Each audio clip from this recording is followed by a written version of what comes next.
Hello बच्चों, चलिए प्रश्न को समझते हैं। आपके सामने प्रश्न है कि निम्नलिखित में से कौन अपचयित होकर अपने समकक्ष कार्बोनिल यौगिक का निर्माण करता है। पहला विकल्प है 2 हाइड्रोक्सी प्रोपेन, दूसरा विकल्प है ऑर्थो नाइट्रोफिनॉल, तीसरा विकल्प है फिनॉल, चौथा विकल्प है 2 मेथिल 2 हाइड्रोक्सी प्रोपेन।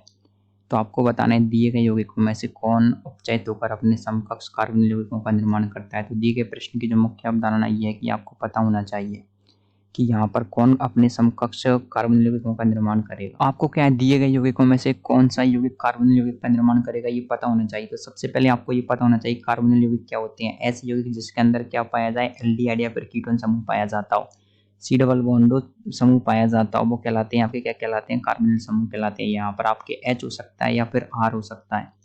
तो इस प्रकार के जो यौगिक होते हैं वो कहलाते हैं कार्बोनिल यौगिक। तो कार्बोनिल यौगिक कैसे कहाँ से प्राप्त हो सकते हैं, तो सबसे पहले आप देखेंगे 2 हाइड्रोक्सी प्रोपेन। तो मैथ एथ प्रोप, तो यहाँ पर है आपके 2 हाइड्रोक्सी प्रोपेन। जब आप इसका क्या करेंगे, अपचयन, तो क्या करेंगे आप जब इसका ऑक्सीकरण करेंगे तो आपको प्राप्त हो जाएगा यहाँ पर C double bond O C, इसको बोलते हैं आप कीटोन।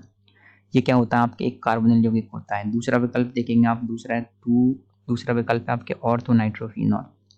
तो क्या होता है, देखिए ऑर्थो नाइट्रोफिनॉल होता है, क्या होता है, नाइट्रो, और ऑर्थो स्थिति पर क्या है आपके फिनॉल है, तो OH। अब जब आप इसका अपचयन करेंगे तो क्या प्राप्त हो जाएगा आपको, पहली स्थिति पर अमोनिया प्राप्त हो जाएगा NH2OH। तो इससे तो आपको प्राप्त नहीं हो रहा। तीसरा विकल्प है फिनॉल, तो फिनॉल का अपचयन करेंगे आप तो क्या प्राप्त हो जाता है आपको, फिनॉल का अपचयन करने पर तो आपको क्या प्राप्त हो जाता है, बेंजीन प्राप्त हो जाता है। चौथा विकल्प दे रखा है आपको, वो है 2 मेथिल 2 हाइड्रोक्सी प्रोपेन। तो 1 2 3, तो 2 पर ही मेथिल आ जाएगा, 2 हाइड्रोक्सी 2 पर आ जाएगा OH प्रोपेन। आप इसका ऑक्सीकरण करेंगे तो आपको क्या हो जाएगा, कीटोन प्राप्त नहीं होगा।